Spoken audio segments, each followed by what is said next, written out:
a lot of that money goes to feeding hungry kids. Wow. This could be messy. I love tacos. Absolutely love tacos. They're Both like, do. Can I buy that? I think tacos can be a rather awkward food to have to go out on a date. I guess it depends on what stage of your relationship you're in. Oh. I think it's a romantic date location. Taco shop.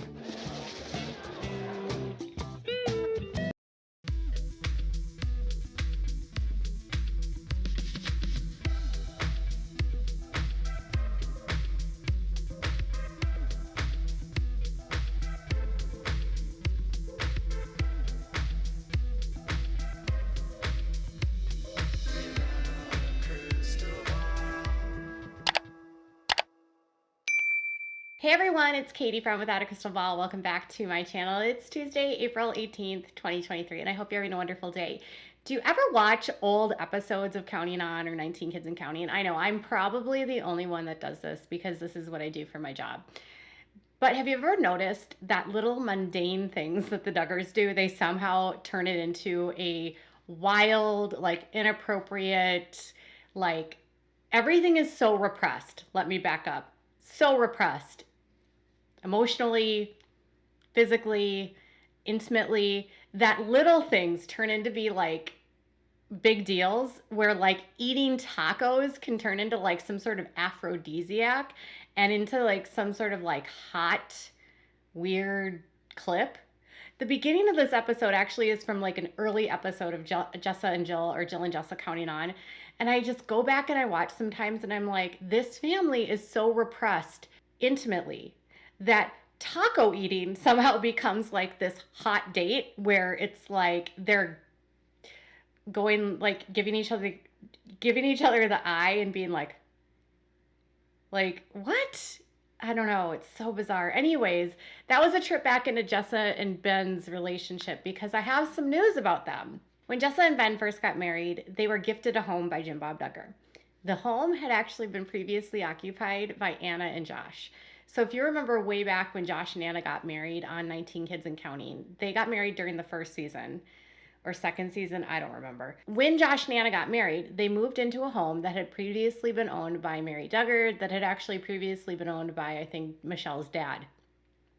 And the home was a small rambler. It had like 2 bedrooms, 1 bath, and it had like a lot of property. There was a lot next door where there was a lot of areas to run. The problem was that it was right off of a freeway in Fayetteville. The home was not super big, but it was a good starter home. And when Jessa and Ben actually moved into the house, if you remember, they were running around the house. And if you noticed, like they were looking at all of the like mold and things that had to be fixed up. And then Jim Bob and the kids sort of like redid the house and sort of upgraded some things. And then they surprised Jessa and Ben.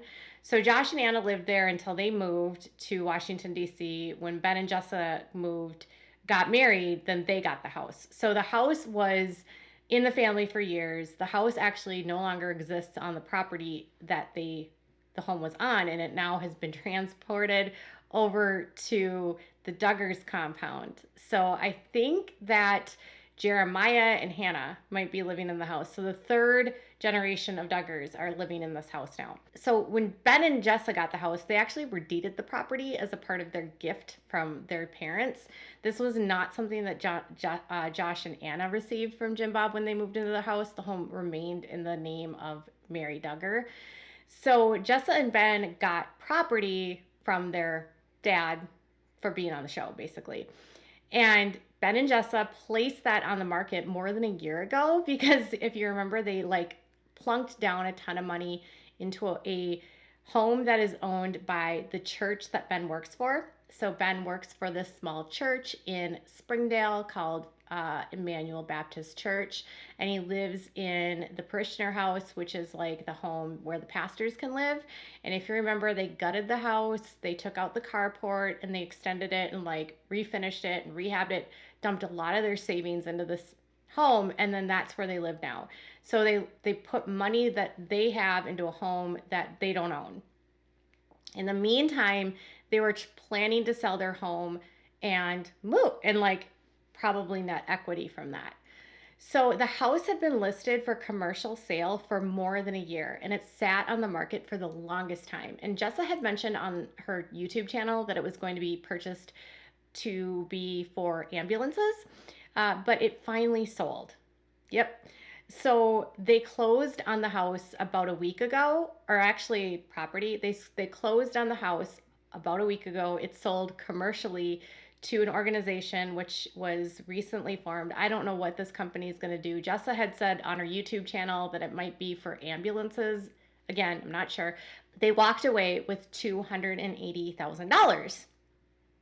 Not a bad deal for getting the house for $10 from the Duggars. Now, hopefully that money can go into something good, or they can get some real estate. I don't know, but they sold it for $280,000, and now the house that had previously been in the Duggars, like family forever, that property is gone. The home remains over on Jim Bob and Michelle's compound.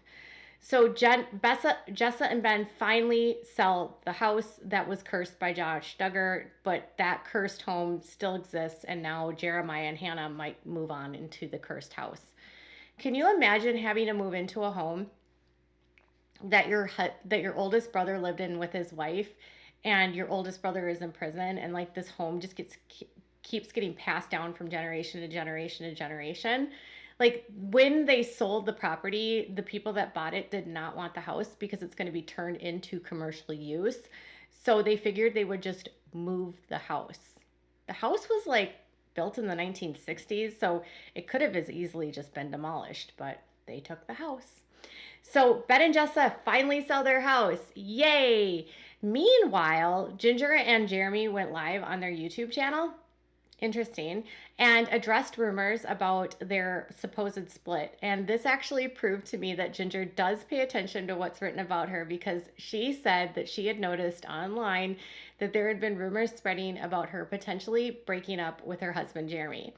They explained that they are still very much together, and that even though she canceled a planned YouTube live stream, which she eventually did and answered in this live stream, they are very much still together. The YouTube live stream that she and Jeremy did was a really interesting one. I didn't like watch all of it, but I did notice that like a lot of times Jeremy would ask a question of her, and then she would respond to the question, and she would not say, he would just like start looking at his phone or at a tablet. And it's very well that he could have been trying to pay attention to the chat and stuff, but from an optic standpoint, if you're being interviewed by someone, it doesn't really necessarily look good if they're asking you a question and then they're not paying attention to your answer.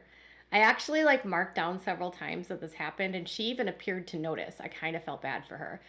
Either way, I know you can rest easy knowing that Jinger and Jeremy are still going to be together. And then finally, so Jessa and Ben, house is sold. Jinger and Jeremy, they're not getting divorced. She did address that, you know, some people in her family didn't like her book, or only a few people read the book. I don't even remember what she said. There's still like some distance in her family. Not everyone in the family was receptive to the book.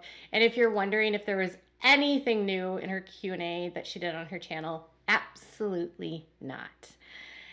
So the final thing I wanted to mention in this video, and I know it's not a super long video, was that some people have been noticing that James Duggar has been posting things like on his YouTube channel and on his Facebook, and he's doing like all these weird stunts, you know, like I told you a couple weeks ago about how he did the video where he was in the car or the truck that was like an army truck.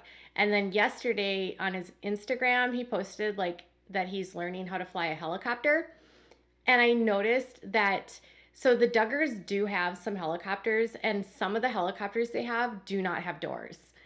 And I noticed that in the helicopters that don't have doors, Jeremiah was flying with Hannah and their daughter.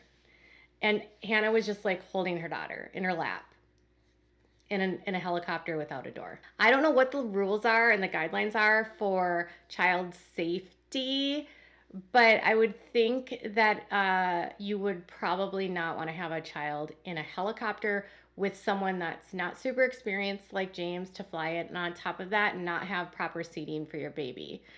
There's a lot of accidents that can happen when you don't follow the rules and you live out in the country. And I'm sure a lot of people will explain it away and say, like, they were fine, everything was safe.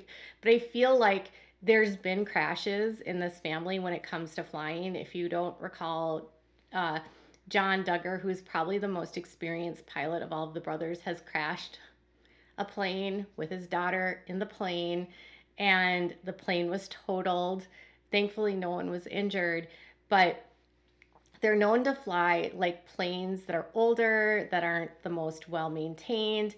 In the case of John with his crash, it was because he didn't properly check the tanks, and then the tank gauge for the gas wasn't working, and so he took off with not enough gas in his plane, which is basic pilot like 101, that you check your tanks and you make sure that you have enough fuel, and he didn't, and he ran out of fuel mid like flight, and he crashed, and he claimed it was like a planned crash. That was the way that they spun it. But I mean, you don't plan to go up in the air without gas or fuel. It ended up being error, basically, of the pilot not doing his due diligence. He didn't get in trouble for the crash, shockingly, but long story short, I mean to say that these are not new machines. They break. And so then you have these guys. And then John also got into another, like, he had another crash with a helicopter when he was learning how to hover. And he caused damage to the back of the helicopter. And that was also reported, the FAA. And so he had multiple crashes within a year. And so I know some people will say, like, it's not that big of a deal for him to hold the baby that way. But knowing that there's been crashes by this family, I just sometimes have this fear that they have become maybe a little bit too comfortable in these small planes and a little bit too arrogant and not taking safety precautions. And I just get fearful that someday we're going to find out that one of the Duggar kids and their children end up dying in a plane crash. And while plane crashes of large planes are not as common, the majority of plane crashes that do occur in small single engine or small double engine planes or small jets. The majority of crashes do not occur in commercial planes. So if something's going to happen, it's typically going to happen by a small engine plane, somebody that doesn't have a lot of flight experience, someone that learned how to fly from maybe the Alert Academy. I'm just saying. So I just saw it and I felt like, oh my God, something's going to happen. We've already had one kid go down in a plane crash. Is Jeremiah getting too comfortable here? Just my 2 cents. And some people in the comments on Instagram felt like I did. Like, they felt like the Duggars take risks that maybe people shouldn't take. So Jessa's home sells. Jinger and Jeremy are not splitting up, and Jeremiah and Hannah are teaching James how to fly in a helicopter, and they took their baby in the helicopter that has no doors, and the baby was not properly restrained. So you tell me what your thoughts are about that in the comments below. Bye, guys.